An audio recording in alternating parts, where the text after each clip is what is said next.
Hello friends, I am Shweta Agrawal. Welcome on my YouTube channel Shweta classes. Friends, आज मैं आपके साथ क्लास 10th की एक्सरसाइज 3.5 के क्वेश्चन नंबर 2 का first and second part discuss करूंगी।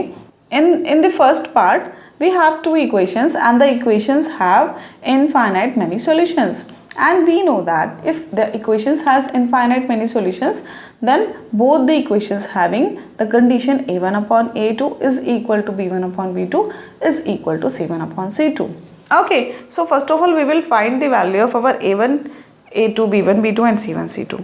So after comparing given equation with a1x plus b1y plus c1 is equal to 0 and a2x plus b2y plus c2 is equal to 0। ये लिखना ज़रूरी है क्योंकि हम अचानक से नहीं बता सकते ना कि a1, a2, b1, b2 कहाँ से आ गया है।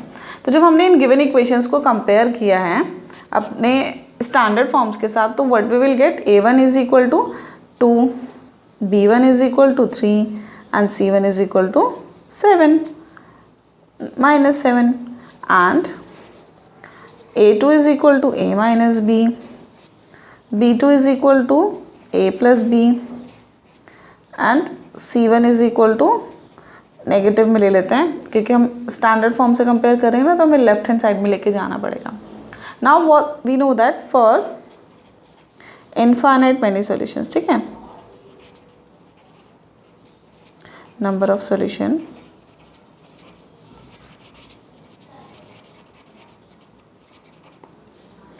a1 upon a2 is equal to b1 upon b2 is equal to c1 upon c2. We know that कि अगर आपके इनफाइनाइट नंबर ऑफ सॉल्यूशंस हैं तो आपका a1 upon a2 is equal to b1 upon b2 is equal to c1 upon c2 होता है। तो we will put this the give above values in this situation. Okay, so we get 2 upon a minus b is equal to 3 upon a plus b is equal to -7 upon -3a plus b minus 2। ठीक है ना, यही हमको given equations थी ना, इन्हीं की value हमने पुट कर दी। a1 upon a2 is equal to b1 upon b2 is equal to c1 upon c2. We can also cut like that. And now अब क्वेश्चन पढ़ते हैं, हमें क्या करना है, a और b की वैल्यूज फाइंड करनी है। अब a और b की वैल्यूज जैसे हम पहले वाले इक्वेशंस में x और y की वैल्यू फाइंड करते थे ना, now we have a and b like that. हमारे पास a और b एक्स वाई की तरह एक वेरिएबल्स हैं जिनकी वैल्यू फाइंड करनी पड़ती है। आपको पता है कि जब भी दो वेरिएबल्स हैं तो हमें at least 2 equation required to solve them. तो इक्वेशन तो यहाँ है ही नहीं हमारे पास, तो हमें सबसे पहले इक्वेशंस ही फॉर्म करनी पड़ेंगी। तो how we can form the equations, cross multiply करते हैं यहाँ पे and we get 2 into a plus b is equal to 3 into a minus b, 2a plus 2b is equal to 3a minus 3b and we get a minus 5b is equal to 0. So that is our equation 1. अभी solve करना है हमको उसको, ठीक है, solve करेंगे। अभी सिर्फ इक्वेशन फॉर्म करिए मैंने, first equation. Now will form the second equation. Second equation के लिए मैं यहाँ क्रॉस मल्टीप्लाई कर देती हूँ। आप ऑल द फर्स्ट के साथ भी थर्ड को कंपेयर कर सकते थे। 3 into 3a plus b minus 2, 7 into a plus b and 9a plus 3b minus 6 is equal to 7a plus 7b and we get 2a minus 4b minus 6 is equal to 0, or we can divide it by 2, a minus 2b minus 3 is equal to 0, ठीक है ना। तो that is our equation 2. Now we'll solve these two equation by cross multiplication method, and we know that for the cross multiplication what we have to do, first of all we will write like x y 1 लिखते थे ना, तो a b and 1 कैसे लिखेंगे हम यहाँ पे, a b and 1 क्यों लिखा है, क्योंकि c1 c2 हमारे राइट लेफ्ट हैंड साइड में ही है। तो सबसे पहले हम किसके कोफिशिएंट्स लिखते हैं, y के या फिर b के। तो यहाँ b हमारा y की तरह है, तो b के coefficients -5 and -2, so -5 and -2। Then constant term, इसमें 0 और इसमें क्या है, 3 है, -3 and then coefficient of a, the coefficient of a is 1 in both the equations, and then again the coefficient of b. Okay, so we'll do the cross multiplication, a upon this into this upon this into this, 15 minus 0, यहाँ पे -2 की 0 से into तो 0 ही होगा, b upon तो 0 हो जाएगा and -0 minus 3, ठीक है ना, 1 अपॉन -2 -5, ठीक है ना। तो a upon 15 is equal to b upon 3 is equal to 1 upon -2 + 5 3.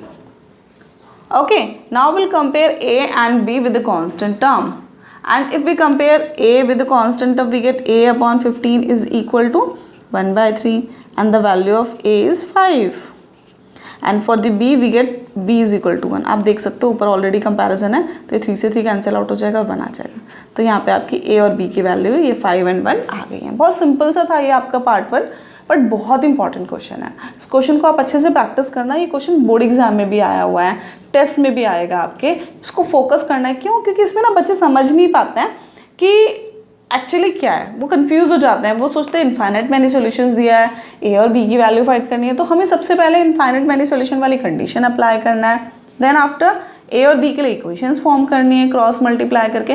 Basically this cross multiplication is not the method of cross multiplication, this is the normal cross multiplication what we are doing for the fractions to solve the for the solve linear equations to ना। तो यहाँ equations form करने के लिए किया, but that is the way to solve the linear equation with the cross multiplication method. यहाँ हमने apply किया क्रॉस मल्टीप्लिकेशन मेथड, ठीक है ना। तो कंफ्यूज नहीं होना है।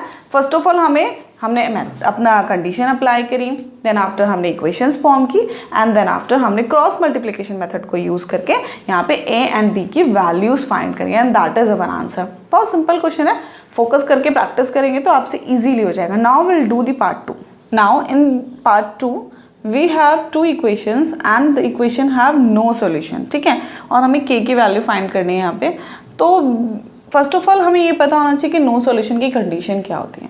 नो सॉल्यूशन की कंडीशन होती है हमारी लाइंस पैरेलल होती हैं, a1/a2 is equal to b1/b2 but not equal to c1/c2। So first of all we will find the value of a1 b1 c1 and a2 b2 c2. so how we can find the value after comparing, ये लिखना बहुत ज़रूरी है, ठीक है ना। मैं हर equation में आपको बोलती हूँ, after comparing given equations with a1x plus b1y plus c1 and a2x plus b2y plus c2.